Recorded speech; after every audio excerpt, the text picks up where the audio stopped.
So, good afternoon, everyone. Today, we are going to give an introductory presentation of the Ministry of Utmost Happiness by Arundhati Roy. So, these are some presenters: me, Drashti Joshi, Payal Bambhaniya, Hektil Pathak, Insia, and Trushali. We are going to present today's presentation. So, these are some points to ponder which we are going to discuss in this presentation. So, about the author, first we need to know who is the author, Arundhati Roy. She born in Shillong, 1959, educated in the Delhi school, and she also studied architecture. And career, she worked as a scriptwriter before publishing her first novel.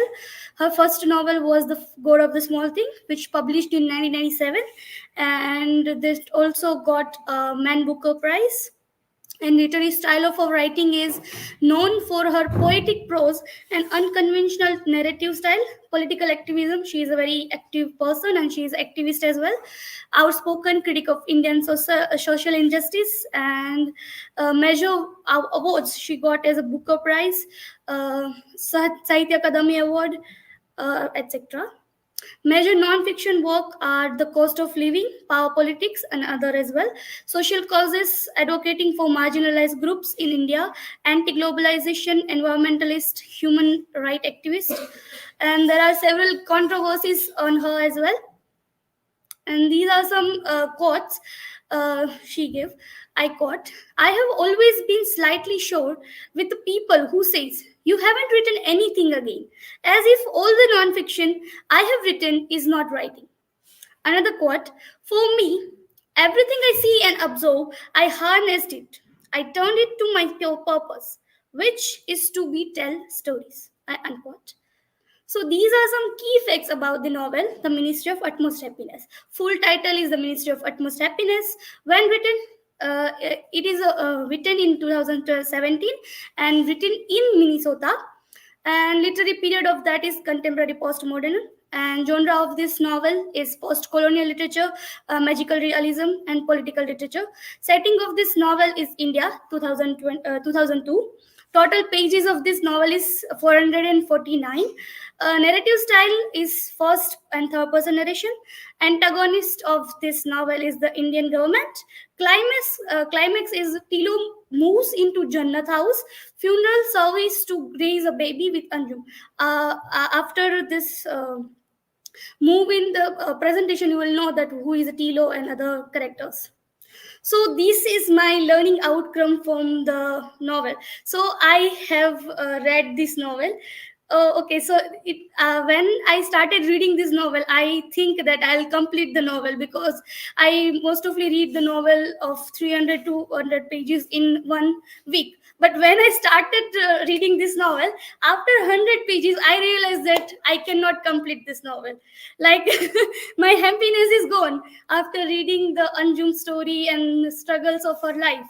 And there are some comparison we can do after reading the novel, that Arundhati's novel or her writing style, we can compare with the contemporary writers like Chetan Bhagat.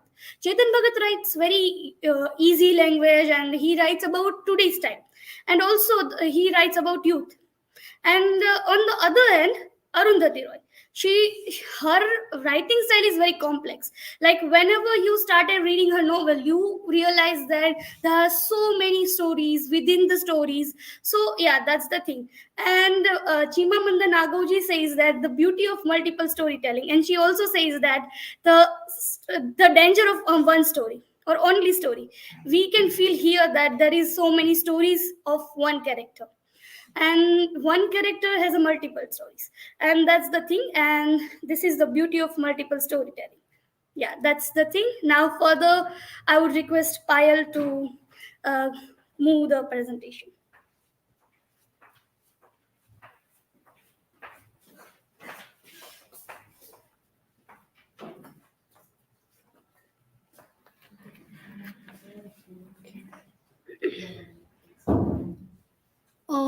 Hello everyone. In this presentation, I am going to dealing with a narrative technique and major characters. So first, narrative technique of the novel, The Ministry of Utmost Happiness. The narrative pattern or technique is scattered. Scattered means various stories is connected with each other.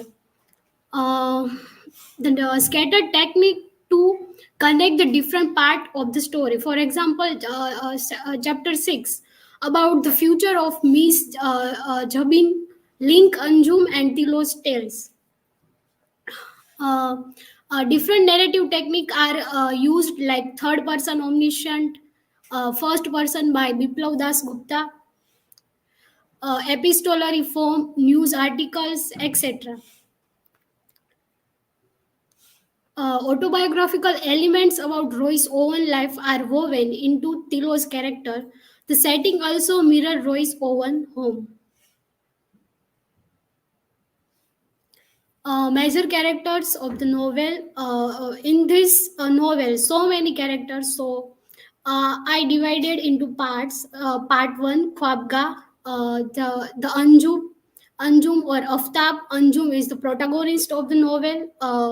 He or she, son of Jahanara and uh, Mulakat Ali, or we can say him or her as a Hijra. Mulakat Ali, father of Anjum. Jahanara Begum is a mother of Anjum. Alham Bazi is a midwife of Mulakat Ali.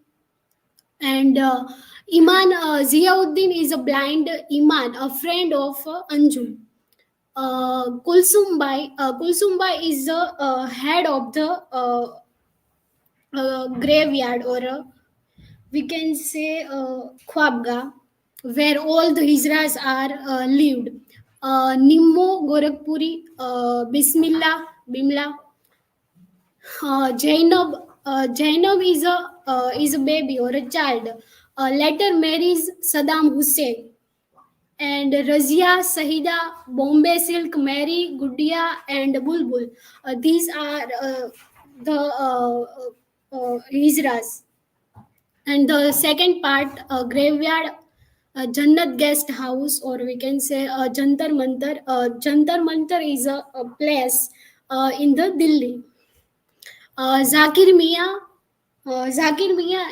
is um, a Mulakat Ali's friend, and Anjum, when Anjum travel with him, and Zakir Mia died in the 2002's riots. Saddam Hussein is a Muslim man, and his original name is Dayachand. He is working in the hospital and later become a security guard in the graveyard. Shehrawat, uh, Shehrawat is Dayachand's father's revenge. Yes, and Mr.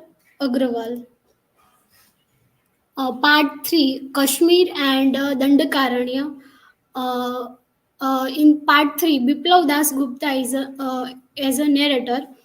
He is a officer in the intellectual bureau, and Chitra Rupa is a wife of Biplav, and S. Tilotama is a friend of Musa, and later he marries Nagraj and Biplav. These four are the college friend, Tilotama, Musa, Nagraj, and Biplav. Nagraj Hariharan is a journalist in the third part of this novel. Uh, Musa is a terrorist in this part. Arifa Yashvi is a wife of Musa. Jabin the first is a baby who died at the age of 3. Captain Amrik Singh is a officer, and he is a very strict police officer. Then Jalib Kadri is a human right activist, and SCP Pinky Sodi is a brutal interrogator, only female character in the army. And Balbir Sodhi is a Pinky's brother.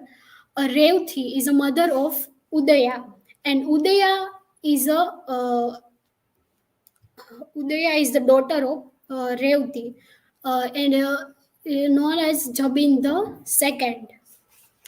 So these are the major characters, and we may find many others character in this novel. Um so my learning outcome of from this novel, the the novel deals with the issues of religion, identities, caste, and political reality in contemporary India or society. So I feel deep empathy for some of the marginal characters, from the transgender Anjum to the lower caste Muslim Saddam, seeking for a freedom. Their stories may stir compassion for excluded groups, and system may fail to value a person based on identity. And from the title, we may find happiness when someone gets justice, equality, and rights. For us, we may happy with little things, but for the transgender society, when they get not justice and equality and rights in the society, they not feel happy. So, and this is my learning. And what I like in this novel, first one is a storytelling, how to tell a shattered story by slowly becoming everybody, no, by slowly becoming everything, and multiple languages uses, and the beauty of old Delhi.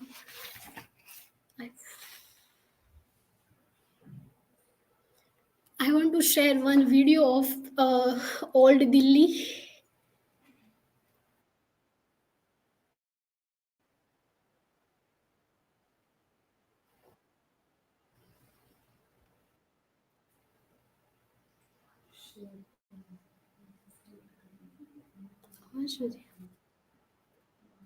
No problem. This will get this copyright thing. You can show it afterwards in the you can see that. So thank you. I will call Hannah.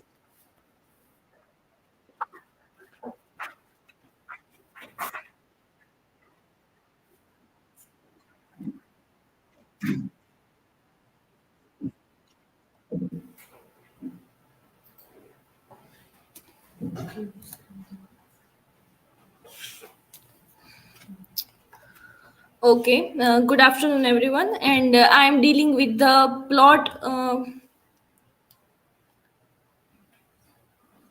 overview of the novel. So basically, this novel, The Ministry of Utmost Happiness, is a very much complex novel because at a first glance or at a first read, it is very difficult to understand. But I have tried that I can explain the plot overview in some slides that we can get the basic idea about the novel. In the novel, there are five different words, that is Khwabga, then Jannat the graveyard, Jantar Mantar world, the Kashmir, and Dandakaranya. So these are the five worlds in which the entire novel revolves around, and also there are so many characters, as Payal mentioned. The novel begins in Jannat graveyard with a surreal image, like a sentence, that she lived in a graveyard like a tree. There is one character named Imam Ziauddin, who is an old blind man, became frequent companion of Anjum. So as we start the novel, the first chapter of the novel titled as "Where Do Old Where the title of the first chapter is says that where do old birds go to die? And when we read the sentence, and Arundhati Roy begins in a way that she lived in a graveyard like a tree. And as we move in the story, we came to know that Arundhati Roy talking about the character of Anju. And then the story moves on, and there is one character named Ziauddin, who is an old blind man, became the frequent companion of Anju. In the second chapter of the novel, we enter into the world of Khwabga. Anjum was born as Aftab to Jahanara Begum and Mulakat Ali. Aftab had born with the parts of both female as well as male, and the character of Ahlam Baiji, who is the midwife of Mulakat Ali, announced that a boy child was born. And then the word hijra or kinnar was there for the people like this child. And I want to read some part that when the Anjum was born, that description is also very interesting in the novel. That a month into her first pregnancy, Jahanara Begum and her husband decided that if their baby was a boy, they would name it Aftab. Their first three children were girls, and they had been waiting for their Aftab for almost 6 years. The night he was born was the happiest of Jahanara Begum's life. So that is how we can connect that Jahanara Begum's and Mulakat Ali's first three children were daughters, and that is why Jahanara Begum's wants a boy child. And when Aftab was born, that was the happiest moment for Jahanara Begum as well as Mulakat Ali. Khwabga means a place of dreams, and outside the Khwabga means dunya wale. So here we can find one interesting concept, that the Khwabga. So Khwab is a Hindi word, and it means that the place or a house of dreams, while the outside the Khwabga means dunya wale. And in the second chapter of the novel, we can understand that the world of Khwabga introduced, as well as the characters who are living in the Khwabga. So that is how we can see the initial part of the novel. Further, Aftab in the market saw a beautiful lady and followed. That is how reached Khwabga. Later on, we came to know about the lady that she was Bombay Silk Begum Kulsumbi, was the leader of this Khwabga Haveli, and she was very proud of the Hijra community. As we know that Aftab had female as well as male organs, and the word Hijra and Kinnar we came to introduce. And when this Aftab reached Khwabga, he followed the lady, and that lady Begum Kulsumbi was the leader of this Khwabga Haveli and very proud of the Hijra community. Jahanara Begum taking Aftab to the Dargah of Hazrat Sarmad. Then comes the backstory of Hazrat Sarmad, that he came from the Iranian region and in love with the new character Abhay Chand. He adopts Islam language and also disowns it due to some reasons. He used to roam naked in the time of King Aurangzeb. So when Jahanara Begum came to know that Aftab had male as well as female organs, so that is why she take her child to the Dargah of Hazrat Sarmad, and then we come to the backstory or flashback of Hazrat Sarmad's story, that he adopts Islam language and also disowns it due to his some personal reasons, and he was in love with the character named Abhay Chand. So here Mulakat Ali is an Hakim who makes medicines. Both Jahanara Begum and Mulakat Ali are not happy to live with a third gender child, means Aftab. There comes a backstory of Mulakat Ali and as well as reference to Changiz Khan. He was an anti-Islam, and along with that, the story of Changiz Khan as a lover. His wife's name was Bote Khaturam, and he fought for his wife. And here is a reference to Ramayana also. So that is why we know that when Arundhati Roy writes in such a way that when we introduce the characters, we also came to know about the backstory of each character. That first we have the birth of Aftab, then about the character of Hazrat Sarmad, and now Mulakat Ali. That obviously as a parents, Mulakat Ali and Jahanara Begum was not happy to live with a third gender child, and there comes the backstory of Mulakat Ali, and with that the reference to Genghis Khan, and along with the reference to Genghis Khan we also came to know the Genghis Khan as a lover and how he fought for his wife. Further, Aftab decides to live in Khwabga at the age of 15 or 16, and Anjum starts her own life. So that is how for mother, for mother it was Aftab, like a boy child, and for other it becomes Anjum. And at the age of around 50 or 60, he decides to live his or her own life and enter into the world of Khwabga. And one day when she visited to Jama Masjid, found a baby around 3 years named Zainab and brought her to Khwabga, and slowly Anjum becomes the mother figure of Zainab. So as we know that Anjum always had a kind of desire of becoming the mother, and he also tried some medicines, but medicines also didn't work, and she or he always had that kind of desire to become the mother of the child, and that is why he found the baby at Jama Masjid. Slowly he becomes the mother figure of the child. There comes the character of Saeed, who is seen as an anti-Anjum or a villain at Khwabga. So that is how we came to know that in the world of Khwabga, there are the characters who are living, and one character is aired there named Saeed. When Zainab reaches at the age when she is ready to go to school, suddenly she suffered through ill health. So Anjum decides to take her to Ajmer Sharif with Zakir Mia, and it was the period of 2002, and also we know that it was the scene of period of Godhra Kand, and that is why the riots were going on in which Zakir Mia was killed. And when Anjum returns from Gujarat, his behavior was completely changed, and on asking him that what happened, Anjum told everyone that Zakir Mia was killed in that riots, and especially Anjum was spared because she was Hijra.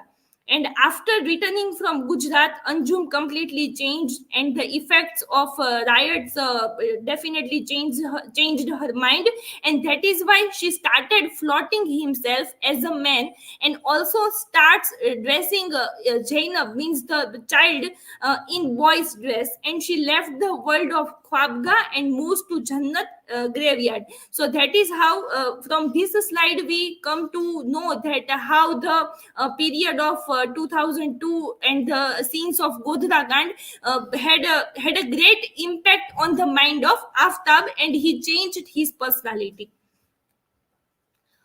Anjum built a house in graveyard and creates Jannat guest house. Further, as the story progresses, Jannat guest house gets one permanent guest named Saddam Hussein. He introduces himself with the working with the government hospital, and the government hospital and Jannat graveyards are very near to each other, which is nearby graveyard. Yes, and Saddam left his job and working as a security guard with private agency handled by one of the character named Sangeeta Madam. One day, Saddam was caught lying that he is Muslim. So first, Saddam introduces himself to Anjum as a Muslim person. But one day it was caught by Anjum, and Anjum came to know that Saddam Hussein is not a Muslim person. And then comes the backstory of Saddam Hussein's character, and that is how we came to know that his real name was Dayachand, a Chamar from Haryana. So he belongs to a Dalit class. In childhood, as a boy, he witnessed his father's murder.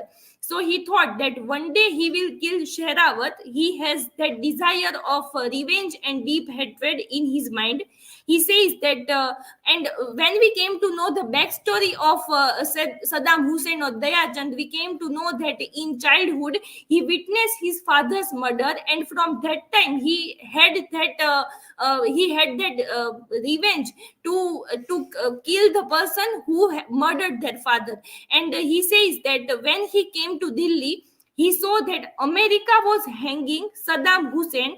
That news was coming on the TV, and we can understand that that visuals remains in the mind of Dayachand from the childhood, and that is why he adopted that particular name. That real name is Dayachand, but he thought that I will adopt the name of Saddam Hussein, and thinking that one day I will also take the revenge of my father, because when the news was coming on the TV and when America was hanging Saddam Hussein, at that time the one kind of dignity on the face of Saddam Hussein, and that is why that thought came in the mind of Dayachand, and that is why he adopted this particular name.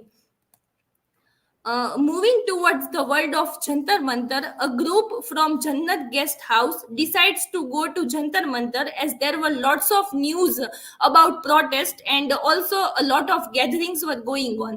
But when a group of people reach to this Jantar Mantar, they all came to know that the protests which are going on here, it is not about any one particular protest, but there are so many protests were going on. And these are the protests that mothers of the disappeared, means Kashmiri mothers whose husbands and children were missing, and then Manipur nationalist, then Delhi Kabadiwala, and Bhopalis fighting against the Union Carbide. At the Jantar Mantar, one of the character, Dr. Azad Bhartiya, and he, adopted the name Azad.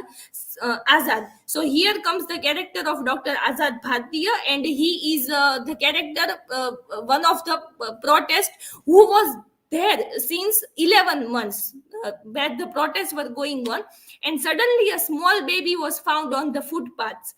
Anjum decide to take care of the baby, but some people said that they can't take the baby because they were hijras. Then the character of Mr. Agrawal comes and fights with Anjum, and all these things happened at the world of Jantar Mantar, and the police were also called. And suddenly, when the Hijras and Mr. Agrawal were discussing with each other and fighting with each other, in all these things, suddenly the baby lost. And here we can see that the chapter of Jantar Mantar ends here, where the baby lost. So that part remains the secret of the novel till the novel ends. That how the baby get lost, baby lost. In the third part of the novel, it discuss about the world of Kashmir. So first we have seen about the world of Khwabga, then we have seen about the world of Jantar Mantar, and now we are in the third part of the novel, we are entering into the world of Kashmir. Here we find the group of characters. They are like Biplav Das Gupta, S. Tilotama, Nagraj Hariharan, and Musa Yesvi. So these four are the college friends, and the story again flashes back to their college days, and we come to know that all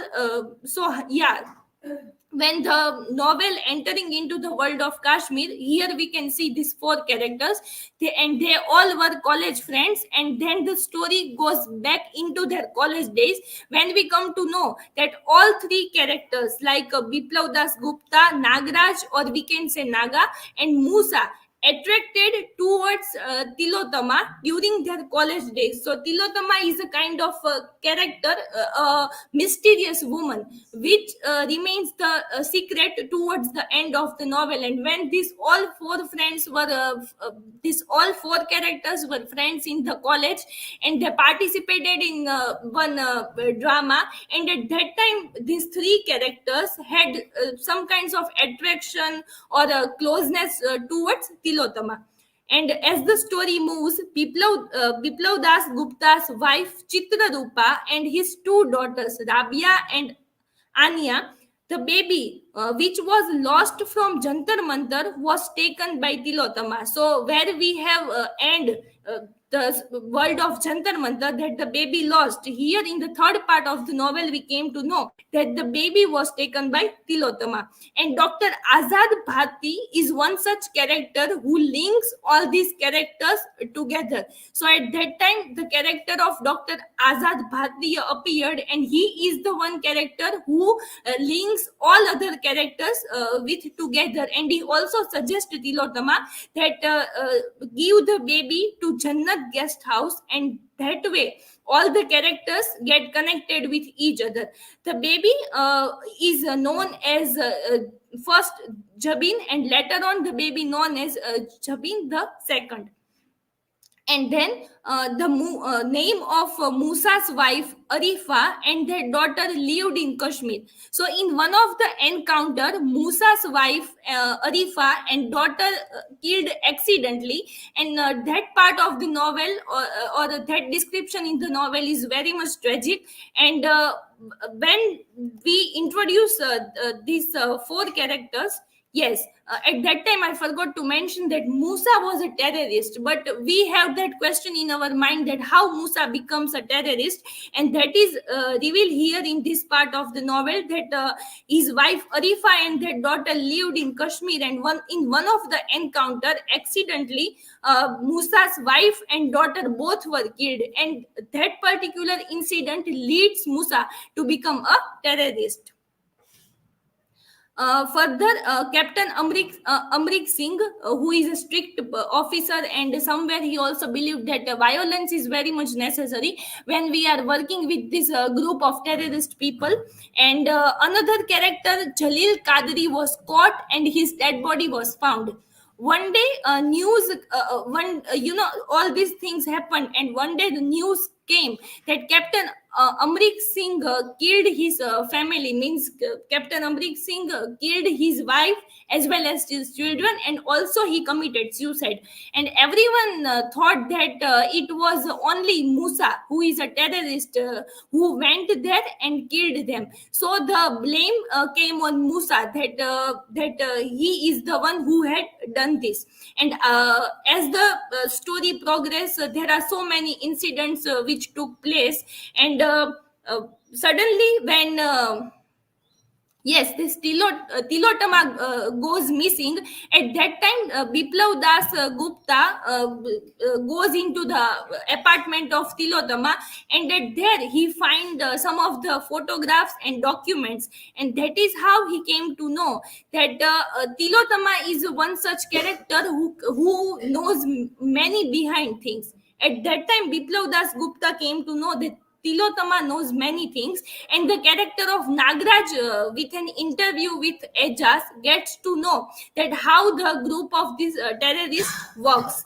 Almost all the characters are introduced in the novel except for one, that who is the mother of that baby named Jabin II. So when we are going towards the end of the novel, almost all the characters are introduced with their backstory or flashback story, but only one character is still remain unknown to us, and that is that who is the mother of that baby named Jabin II.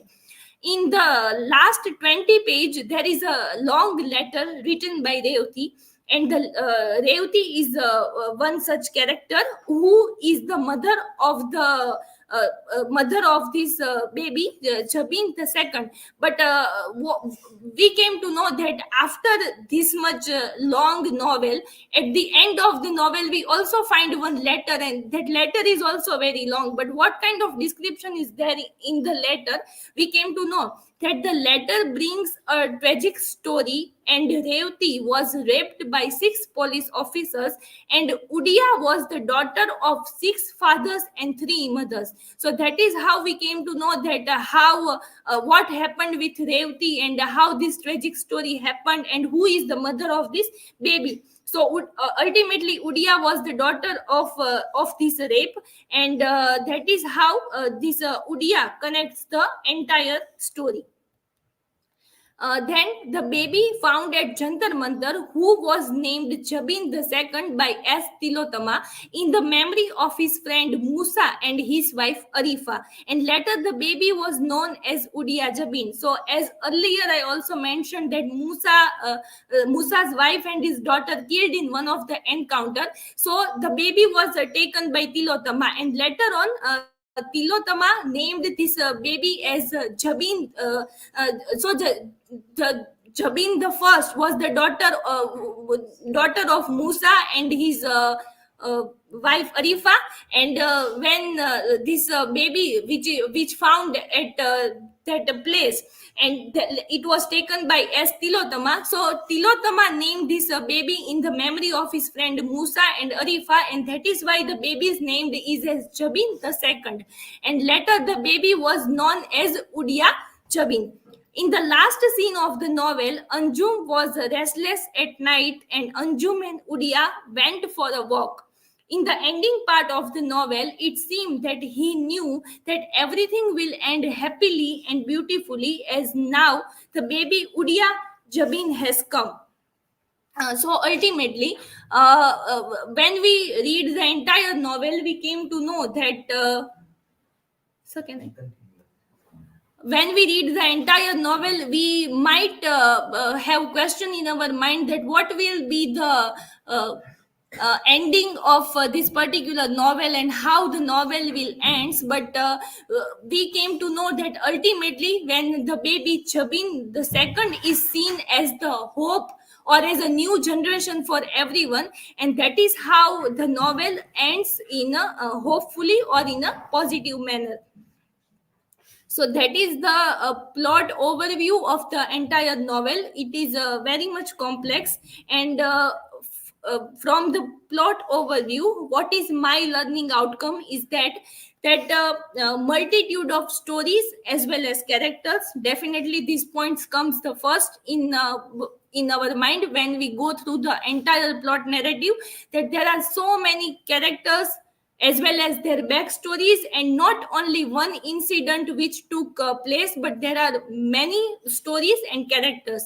And when we read the plot overview, we also able to understand the backstories or flashback of all the stories. And what we have seen that when we refer any kind of novel, when we have to go in the backstory or flashback, it is only about any one character. But here it is not like that. Here almost every character have their own backstory and flashback story, and that is why it becomes very much complex. Also, sort of magic realism, Arundhati Roy and Salman Rushdie. After going through the plot, I can connect the dots that as also Salman Rushdie in his novel Midnight Children use this technique of magic realism, as well as in this novel The Ministry of Utmost Happiness. The novel starts in a way with a surreal image that she lived in a graveyard like a tree. So that is why we can found magic realism in the works of Salman Rushdie as well as Arundhati Roy, and connecting the incidents and issues that we all are facing in today's time. So Arundhati Roy has written the things in such a way that we can connect the incidents as well as the contemporary issues in our society. Arundhati Roy's use of satire through different characters, as we can say that when this character of Saddam Hussein appears, at that time we came to know that he was doing the satire on the doctors as well as this political or a private agency which was handled by the character of Sangeeta Madam. So that is why almost Arundhati Roy uses the satire through use the satire with the help of different characters and political references and connecting the dots. So as Drashti mentioned in the key facts of the novel, that this novel Indian government is on the main focus. So that is why we can connect the political references and the style of Arundhati Roy. So that is how this is my learning outcome after understanding the plot overview of the novel. And now for further discussion, I will like to call Insiya. Thank you.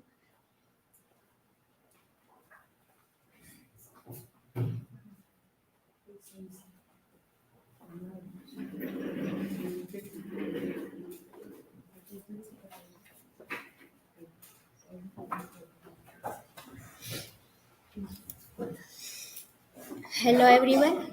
So further I am dealing with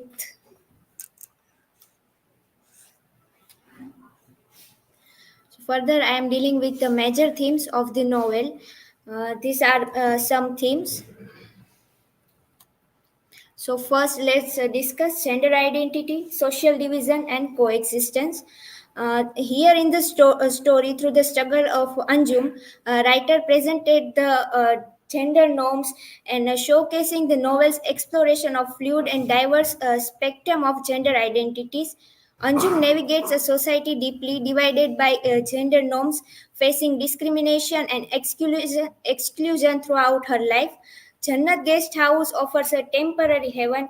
Here they are live freely, and outside the world they have no respect. But here they live freely according to their wish.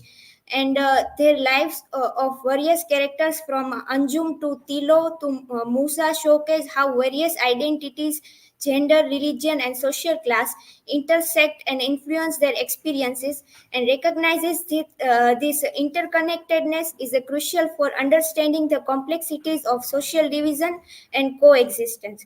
So here we can find here in Hijra community there are Anjum, she is a Muslim character, Mary, she is a Christian character, and other two Bulbul and Gudia, they are Hindu characters, and they live in Khwabga, this present coexistence, and outside world there is a dunya.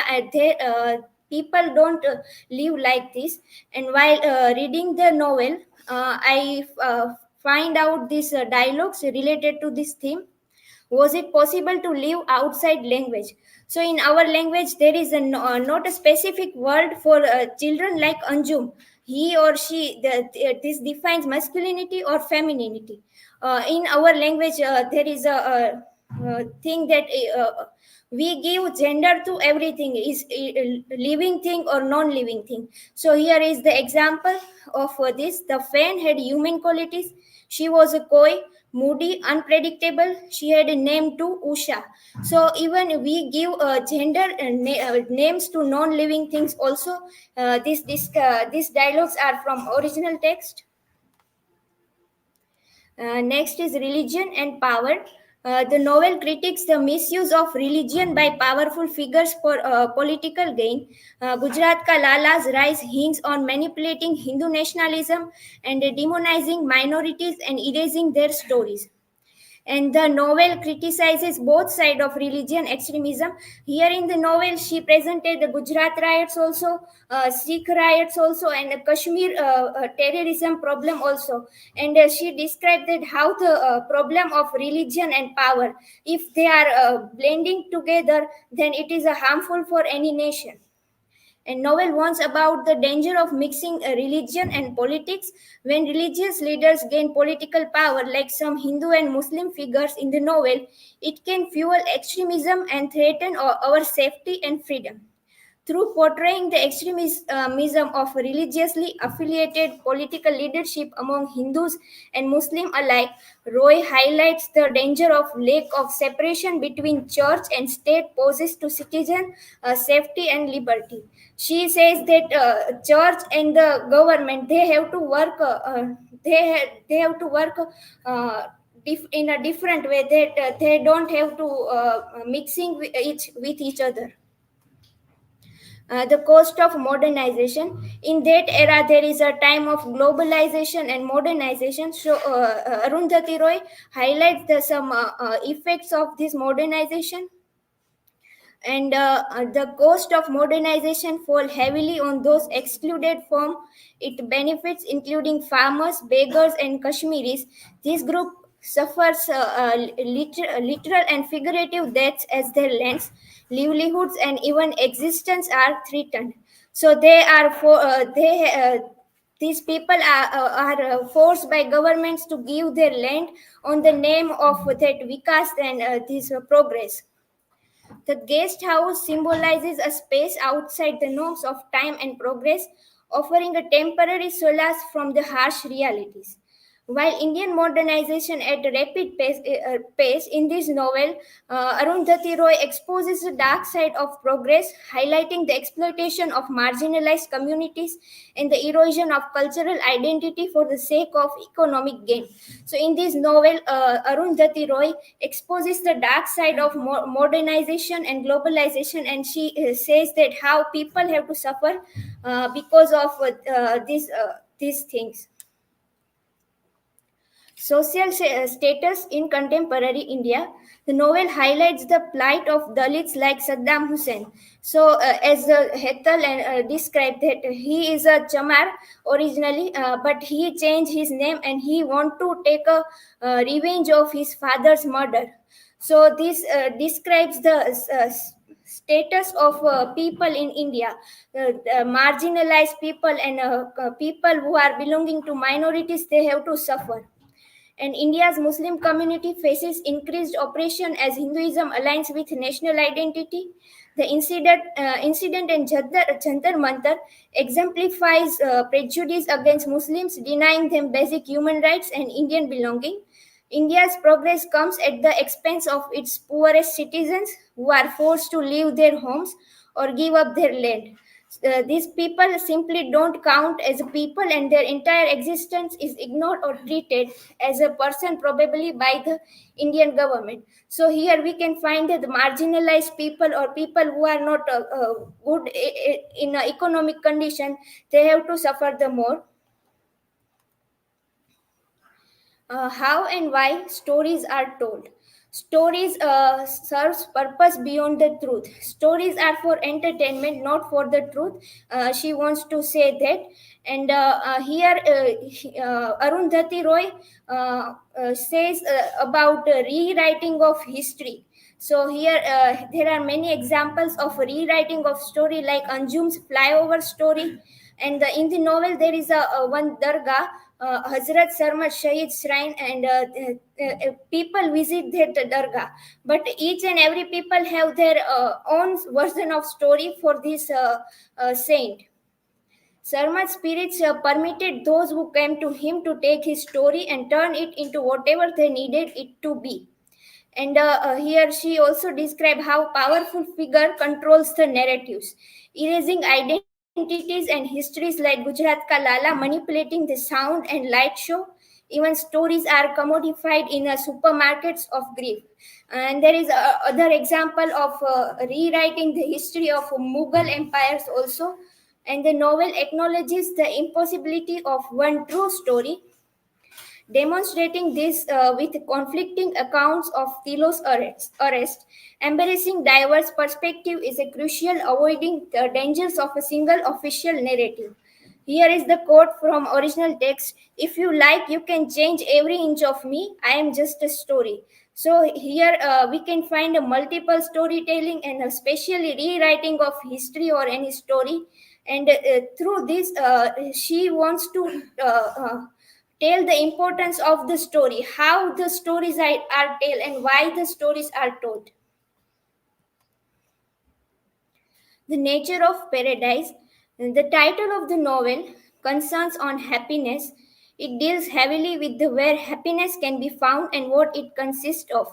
And another way of putting this is that the novel involves the search of paradise, a place of perfect pleasure and contentment in the Abrahamic religion. So the title of the novel is The Ministry of Utmost Happiness, and where we can find happiness. So people connect this with idea of heaven or paradise, especially the in Abrahamic religion. So Khwabga, it's a Hindi word which pronounced as a house, dream house. It's also offer a glimmer of hope for marginalized hijras, but it's more like a beautiful dream than a real solution. Even though it welcomes people from different backgrounds, it feels separate from the harsh realities of outside world. Its very name, House of Dreams, reminds us that it's a temporary escape, not a permanent fix to the problem faced by hijras. Jannat Guest House, here also a graveyard name is also Jannat. Guest House is also Jannat, which literally means the paradise. Acts as a sanctuary for outcasts. Yet its a location in a cemetery and a fantastical element suggests it's both fragile and broader on the afterlife. The kind of paradise the novel describes is one that exists alongside suffering and death. Through this theme, the nature of paradise, she also involves the theme of death and life. So everyone wants to go to heaven, but for that, people have to die first, then they will go to heaven. So this idea she also reflects here, and she also says that you have to make your paradise here in this world, not to another world. Here are my learning outcome. So first, I read some part of the novel where I find that question of acceptance and discrimination for transgender in our society. So the people even till today don't accept the people like Anjum, and we can see here that her parents, Anjum's parents, are also not happy to being a parents of a transgender child, and even their parents are abandoned this type of children. And narration technique of Arundhati Roy, it's very interesting. In this novel, she intertwines the historical incident and poems, and she also put news articles and epistolary novel. She, as Hetal mentioned, there is a letter of Revti, and here is a poem by Mir Taki Mir. So she uses this to satirize the power and contemporary time or contemporary situation.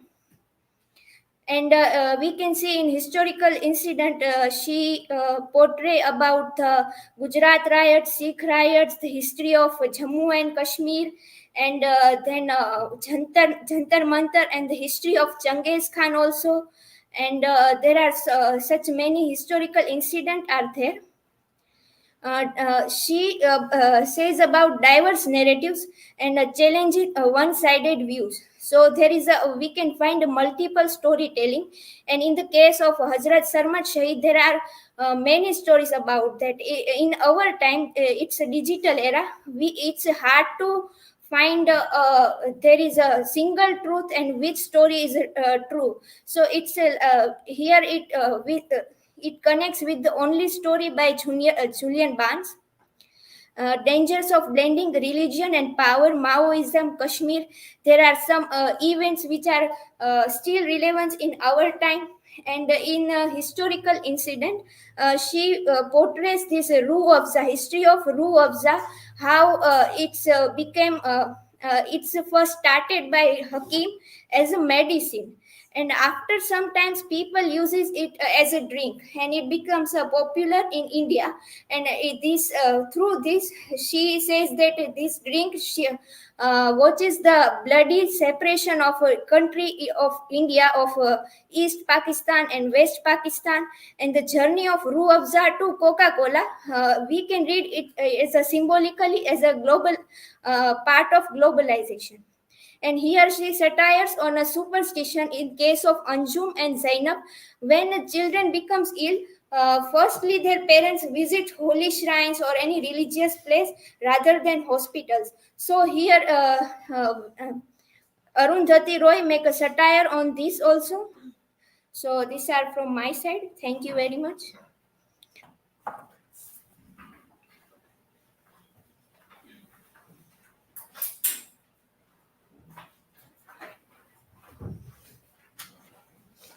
Very good afternoon to everyone. I am going to deal with the symbols and some of the research articles. Yes, research articles and one of the book review. I also deal with the reading of the book cover of this Ministry of Utmost Happiness. Everything has been talked a lot, and I will try to focus on the important point. This Hazrat Sharmat Shahid, a shrine, who was a holy man in Indian Islamic tradition, and came from Armenia in pursuit of his love, who was a Hindu man named Abhay Chand. So, during that dwelling in India, he was executed for apostasy due to religious doubts and refused to recite Kalima. There is no God except Allah. So he just said there is no God, there is no God, and an emperor of that time executed him. And the shrine of Hazrat Sharmat Sahib became the most popular and a symbol of intense spirituality. Visitors came there to fulfill their wishes, their ambitions. Like our Jahannara Begum also went to the shrine of Hazrat Sharmat when she, like, her one of her son was having both genital parts, male and female. So she went there. But at the same time, Hazrat Sharmat was in search of his love with Abhay Chand. So there is a queer relation. So, like, it reflects that novel's broader theme, which is about the this queer, about the life of Anjum as well. So it is a kind of contrast in the novel.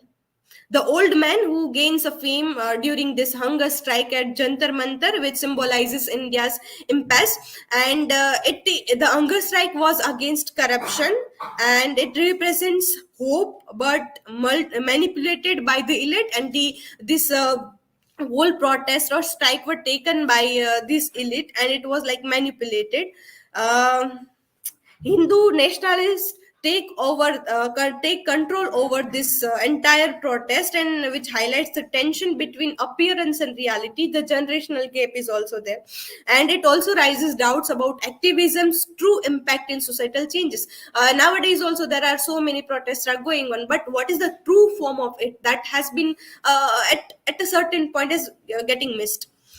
Then Shiraz cinema is also a symbol of Indian imperialism in Kashmir, because initially this Shiraz cinema was shut down by Allah Tigers, a group of Kashmiri Muslim separatists who held that cinema hall were un-Islamic and vehicle of India's cultural aggressions, and it was seized by Indian Army. So Indian Army was having a hold on that, and through that, Roy tries to illustrate the cultural and military imperialism on the ways of entertainment cinema as well. And it also tries to demonstrate the danger of extremists. The motherhood is also central in this novel, because Anjum's mother Jahannara Begum was like having a great desire to have a boy. Then the Revati, who was raped by 6 policemen. Tilo is a mother who takes this Jibin the second, and Anjum's she raises up 2 children as well, who are not her, but the part of motherhood can be seen in her part as well. It is also charged issue for characters with varied reasons, because all this female character having various reasons for their particular actions, and this motherhood is quite linked with the nationalism of India, which reflects complexity in defining Indian identity. Jannat guest house, or a funeral parlor that has been constructed, or we can say created by this our central character Anju, which symbolizes inclusivity and diversity. And people, like Jannat guest house is near this graveyard, and people came there who were not having their own identity, like Anju and other characters who were not accepted by people, so they came there. Safe haven for marginalized individuals, like this Dayachand also went there, who is also named as this Saddam Hussein. idealized form of diversity of India. Proximity to death signifies tenuous existence. It also represents a glimpse of spiritual paradise. It is like the name is given Jannat. So why it is given Jannat? Because the people who are cast away, who are like thrown away by the society, they are accepted there. So it is a kind of a heaven on the earth, Jannat. Dunya and Jannat or Khwabga. And this in this novel there is a Dunya, world, and Jannat, which is paradise, but both are metaphor. Dunya is used by hijras for life outside of them, because they are different from, they are not belonging to he or she. So it was like dunya for outside of them. And Khwabga is a place where hijras are living. So it is a kind of a khwab. Place like Jannat guest house and Khwabga seen as utopian heavens, and which are detached from societal horrors. So they are feeling safe there. Khwabga and similar places are portrayed as necessary for those who can't conform to the world's realities. Complexities blur lines between paradise and reality. So it is also like harsh realities of the society has been presented through the metaphorical places, Dunya and Khwabga or Jannat. This body refuge means the West and internal organs. In this novel, there are recurring imageries of various cultural context. There is a Dalit, Saddam Hussein, whose name was Dayachand, but he he adopted the name of Saddam Hussein because his father was killed and he was a chamar, not accepted anywhere. West as a symbol of resistance to status quo. Dalit protest by bombarding a government official's home with cow carcasses. And surplus people resist attempt to relocate them, emphasizing their bodies as a problem. Anjum's act of being under the street light of that baby Udya Jeban symbolizes the future lying in what's historically considered unclean. So the waste is the future that has been interpreted in this way. Internal organs symbolizes inner turmoil and divisions. At a point in novel, a character is like having that mentality that his or her organ are connecting or having this conversation like that. Characters and countries learn to live with schisms. So the West is symbolizing the future. The sound and light show, where this point is very important because the sound light show was one where the history of Muslims were given, the history of hijras, because at that time of Mughal emperor, so they were having lots of wives, and for that, to take care of them, they were having a hijra to take care of their queens. So the history of Mughals has been erased by Hindu nationalist government. So the history of hijras has also been erased as well. And at this this show, the sound and light show, this Kulsumbi used to take the people at Khwabga of her community, but now that agenda has also been erased as well. Gujarat Ka Lalla, that has been Gujarat's beloved, symbolizes Hindu nationalist threat, and which is based on the chief minister at that time, Narendra Modi, rise to prominence after 2002 riots, Godhra riots, and which foreshadows danger for characters, represents looming threat of Hindu nationalism, because the nation is moving in a direction of a one religion and is becoming much religious. Color saffron, that also connected with the Hindu nationalism, and it also represents the violence of Hindu extremist parties, and the riots, Godhra riots, that is also connected here. Vulture in the initial part, and various points, this symbol of vulture is also coming, which is symbolizing the unintended casualties of modernization. So It also represents group threatened by social changes that vulture will take away. Metaphorically, it portrays death of questioning. So like they are stopping you to question that has been like that is in your hand. So people are becoming more careless, and people are not allowed to question even. Reflects impact of nationalist agenda on diversity, having one nation, one language, one nation, one this. So that agenda is carried through this symbol and challenges the plurality within the nation. The last chapter is named Yukom, the dung beetle. When this dung beetle is a hope of novel's ending, because at the end this Udaya Zibin also represent the hope for the future.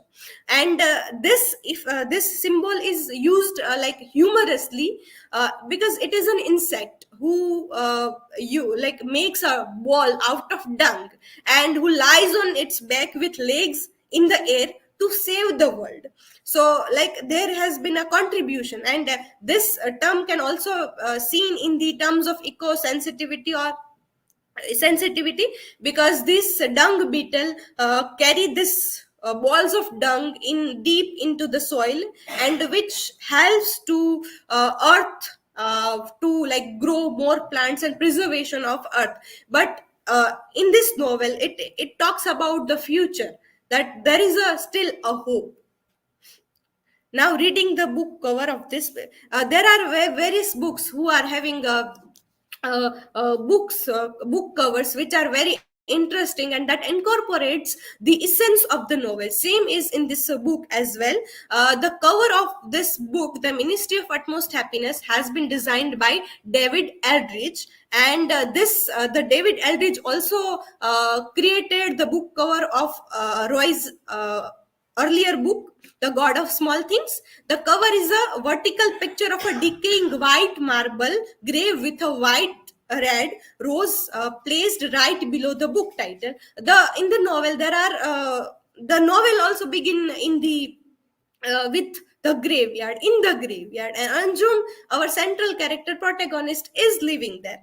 One of the novel's core setting is the graveyard. It becomes very important in the story, and it speaks to many of its themes and ideas, so it felt right to reference that setting on that jacket. So throughout the novel that has been shattered stories that are linked with each other, and there is riots, there are strikes, there are shattered stories of characters and search for their existence, everything. It also conveys the conveying light, eroding, distressing part of the stone to create a sense of age and decay. So here the part of decay that also symbolic. The object of beauty are in fact the process of decay. Also there is a tiny fly here in this part, if you will see carefully. There is a fly caught in time on the front of the book. So all the characters are caught in a time frame within the novel. This I have given this link here. It is a audio video book, or it can be categorized in e-lit category as well, though not created digitally, but it has been not by writer, but it has been created again in a digital form, which is very interesting. Audio video, Roy's own voice of reading the book, some of its parts. There are symbols through which you can identify certain things. There is music. So you all experience it. It is very much interesting. It is the website name is also the Ministry of Utmost Happiness.com. I have taken 3 articles and 1 book review that is very interesting. First one is Political Overtone and Allusion in Arundhati Roy's The Ministry of Utmost Happiness by Prashant Muraya and Nagendra Kumar.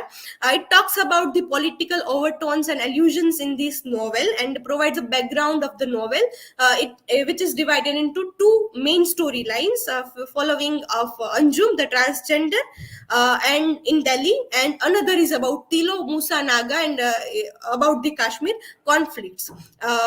It also also draws allusions to major political events, figures, and issues in contemporary India, which includes 1975 emergency, 2002 Gujarat riots, and rise of Hindu nationalism under Narendra Modi, corruption, protest, and cow vigilance violence in Unnao also. So that video you can also find through these allusions.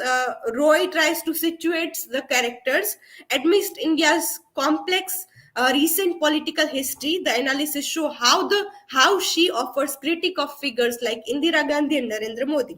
This article also demonstrates how she uses allusions skillfully in the novel to highlight the plight of marginalized communities in India and comment on its volatile political climate in recent decades. Then this ecofeminist study of Arundhati Roy's The Minister of Utmost Happiness by Swati Chaudhary, it looks at the novel with the ecofeminist lens, which talks about nature and female, both women and nature, how they are exploited and oppressed by patriarchal societies. And the background is in India, tracing it back to movement like Bishnois and this Chipko movement. Anjum is a transgender woman who is marginalized by the society, and Roy tries to practice like testing on animal and impact on modernization on non-human species. Where does the old bird die goes? Yeah. The first one is, where do old birds go to die? And the death of birds due to this experiment of the medicine that has been given to cows to produce milk, all the references are taken there, and through which how it is being having a kind of impact on the nature as well. The plight of women in India, from Tilo's unhappy marriage to the exploitation of Adivasi women, it argues that Roy show how the fates of women and nature are intertwined through oppression by an uncaring patriarchy. It also criticizes the modern development policy, which has left no place to survive in this poisonous environment for non-human species to live. That the environmental changes that we are also experiencing today as well. Ecofeminist perspective in the novel highlights the parallel between injustice against women and degradation of natural world. It concludes that the novel encourages embracing nature to transform gender issues and this natural issues. At the end, the metaphor of dung beetle is also given. Third one is political and gender issues in the Ministry of Utmost Happiness.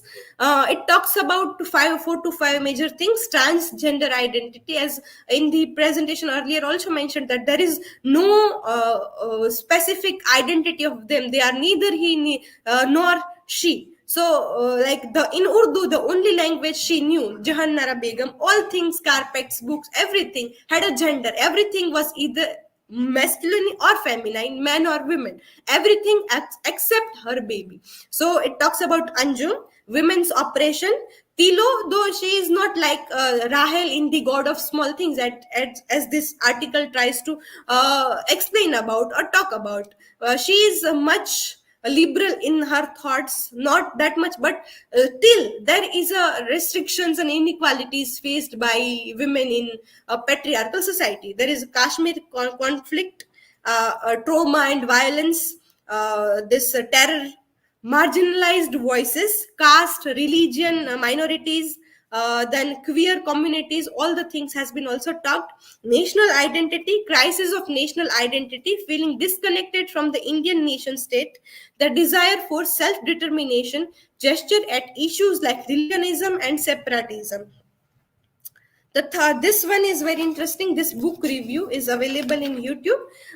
This book review initially talks about that if you want to read the book, and if you have an excuse that you are not getting an essence out of it, if you are not getting something out of it, and it is being complicated, that's not the excuse. So initially it starts with a very good point, and it also talks about why to read this book, because it says that don't read the book for characters or plots. Then what is it about? What is Ministry of Utmost Happiness is about?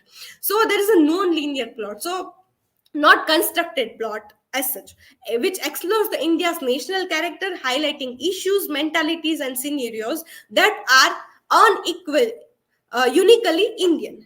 India belongs to Hindi language. So one nation, there is a extreme nationalism is there.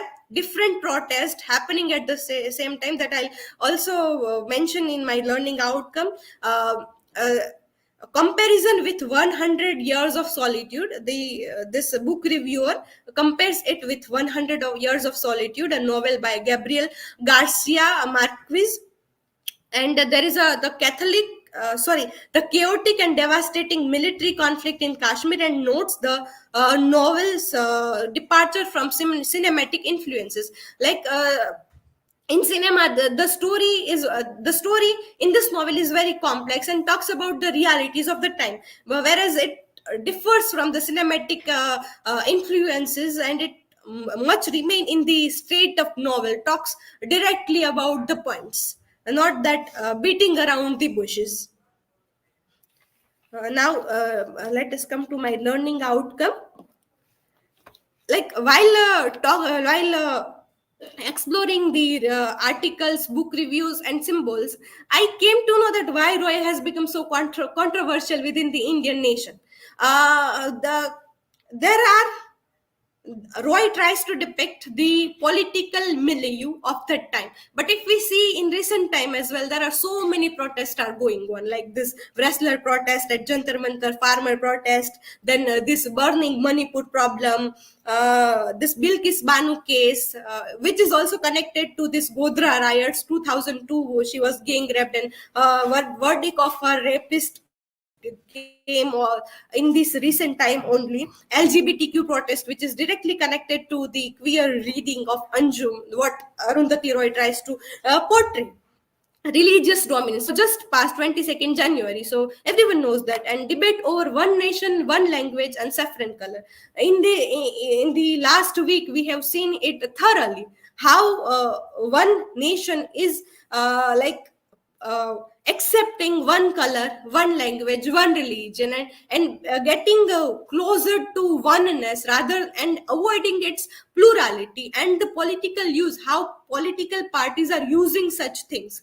Then hypocrisy is also there, because people used to go to worship the shrine of Hazrat Sharmad, who is also queer.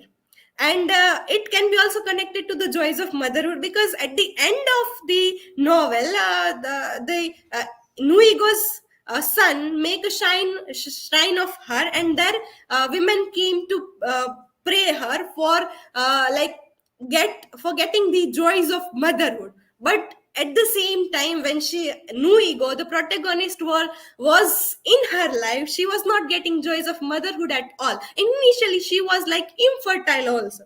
So there is a contrast also there.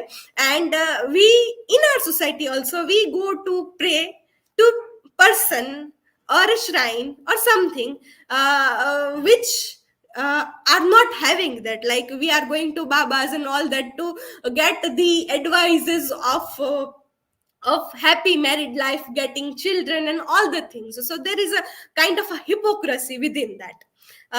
And there is also the question remains that why don't we question?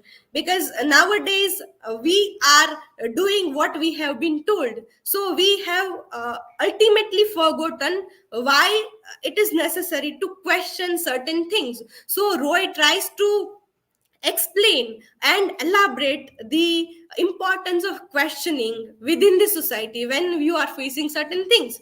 Also, if Arundhati Roy has just written this book in 2008, and so many things has been changed, but the overall issues are remaining the same. The same thing is getting repeated over and over again, and there is no solution at all. Then the last point is that reading the book cover, because what is the importance of book is to capture the essence of what is in the book. So like, we documentation committee are also going to prepare a memorabilia. So I was thinking that how can we capture the essence of our whole memorabilia within the single cover. So it is like that. In the importance of little fly is also there, so we are also looking forward for that. So this is all about our presentation. These are the references that we have used, and this is all about our presentation. Thank you.